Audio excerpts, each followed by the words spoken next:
update ko lang kayo mga KMX. Ito na ngayon yung itsura ng ano, yung mostly dun sa mga vlogs ko, yung background, yung bahay namin. Ito na yung garahe ng MXI ko.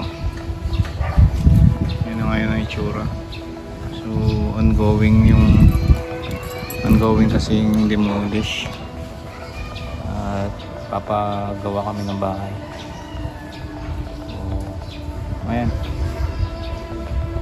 live update lang mga KMX regarding dito sa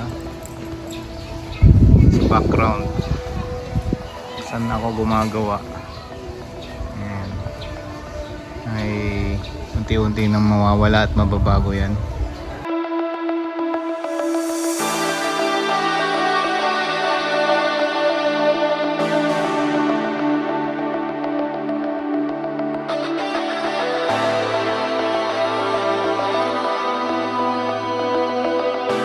So for better naman,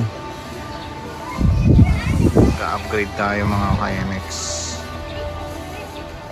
Yan ang itsura ng bahay namin yan.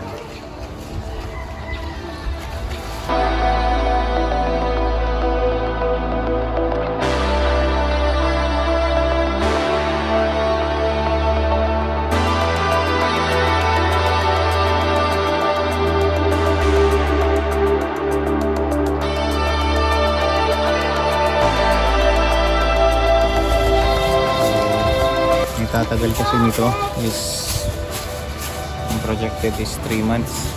So March ngayon, mga July or June, yun next na ano update ko sa inyo after 3 months pa. Ay mga IMAX.